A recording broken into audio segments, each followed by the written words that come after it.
Hi, my name is Grace Lynch. Welcome to my channel. I wanted to make a new introductory video because of some things that have happened since I started making these videos. Um, so I these videos are a little bit about chronicling my ongoing recovery from brain rehab 11 years ago. And so recently, in starting to work again, I have a part-time job of maintenance. I found there are certain things that I experience that other people don't, that I started experiencing 38 years ago when I fell, and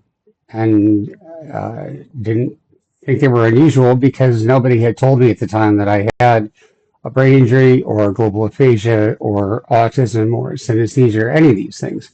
Because my life was just my life. And so the phenomenon was that I stopped experiencing the passage of time, period. So from 1987 until about 2018, one day, well, not about, one day in the spring of 2018, I didn't experience an instant of time passing, and I didn't experience any change personally. It wasn't an emotional thing.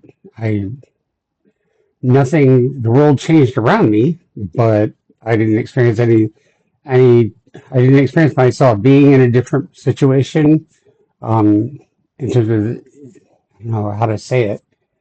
The world remained the world, constantly in process, and I remained identically who I was. And when they put me on the clonidine in 2015, reached a certain dose, everything slammed back into place, and there was a very brief brain rehab, but there wasn't much they could do after then 27 years. And 3 years later, when I had gotten off the streets and got my own place and was beginning to build a life and had had a few years to sort of let things sync up and put meaning and language together, the best that happened was that it became tomorrow. I was sitting in the shower one day and I realized that it was clearly that it was today was distinct from August 16th, 1987, and all the days since then. So I had a tomorrow, but that was the only thing that changed. I still was the identical person that I was on that day, August 16th, when I woke up in 1987. I was just 22 years old, but I was in whatever 50 to 54, 53-year-old body. So I'm working with the VA to find out about that. It's something about perhaps the dorsolateral prefrontal cortex, because when I whacked my head, I landed right here. And apparently it's the mother of all blunt force traumas. Apparently that hit like a billiard ball, and then it kicked off the language thing that made global aphasia and stuff like that, but it disrupted my time sense permanently. I didn't know that that's an unusual thing. I didn't know it was a big thing. I didn't know it's a different kind of cognition, and that made me understand eventually that it's entirely possible that all of my concepts that I've had to develop on my terminologies, my ways of understanding my world again, may be entirely unrelatable to anybody else. For me, I think nothing of because I see the world in language and not in language, I think nothing of if something becomes frustrating linearly, stepping outside of the passage of time or any kind of linearity and just looking at the structure or the feeling of a concept or the feeling of an experience in terms of a whole kind of way that it has to fit together in order for the world and me to fit together the way that they do. And because that's been a core to my way of life since 1987, I don't think anything about that. And so like I'm interacting, I'm asking questions with AI, I'm asking questions of different people and providers around me. It's a very unusual experience. Most people can't step out of the narrative. They can't. There's something that forces their brain to process causally, and it's very strange for me to relate to because I don't really understand why.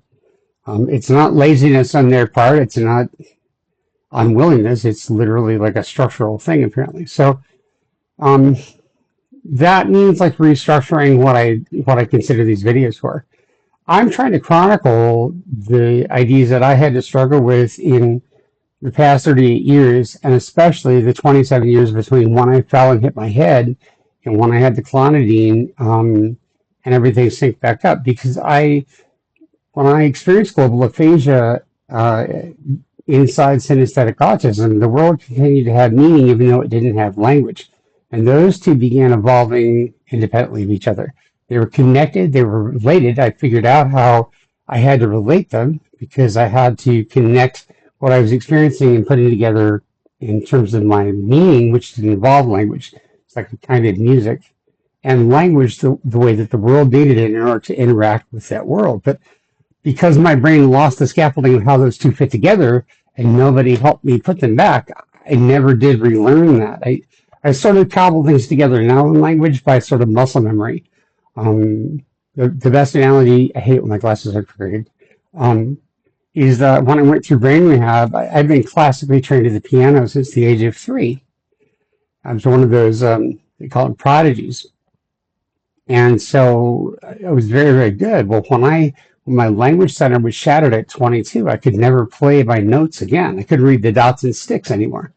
And even today, I can read them, but it's immensely painful. It's just as painful as if I read lots of books.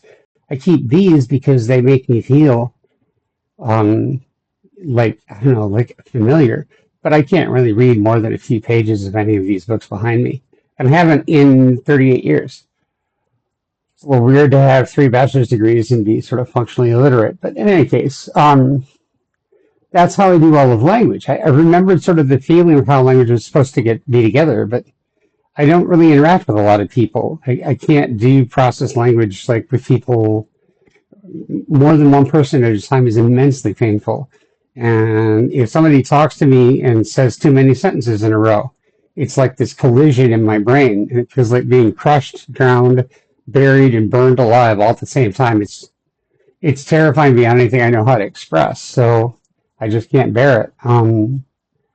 So that's how I process. And so I had to re-understand my own experience and world and life and everything with no guidance and no scaffolding.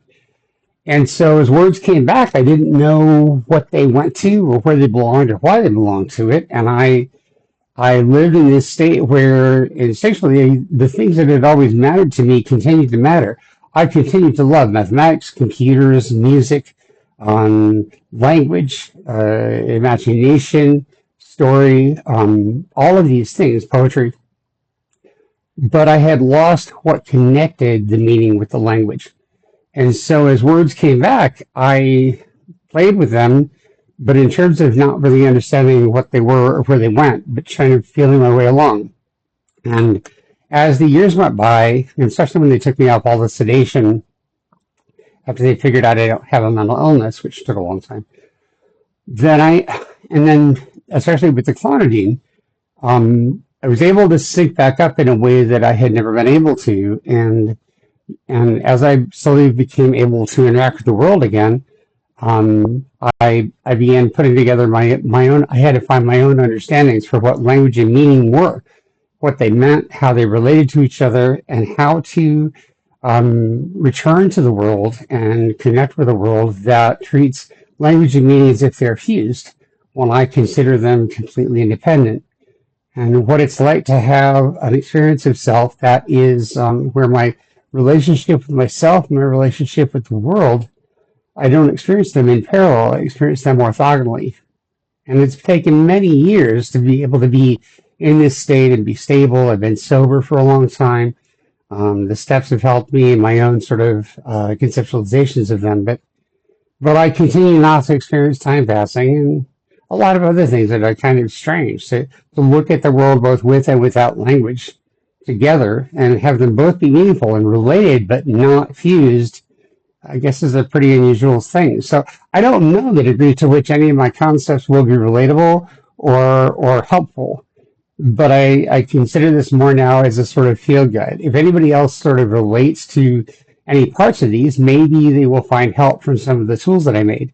Maybe not, but all I can do is catalog them and put them down. So I just want to make this introductory video, and I hope you like my work. You're welcome to whatever I put on here, and if you like my work, please hit that button, like and subscribe. and we'll see you next time. I'm Grace Lynch. All my work is my own, unless I say otherwise, and then I'll cite the source. Okay? Bye.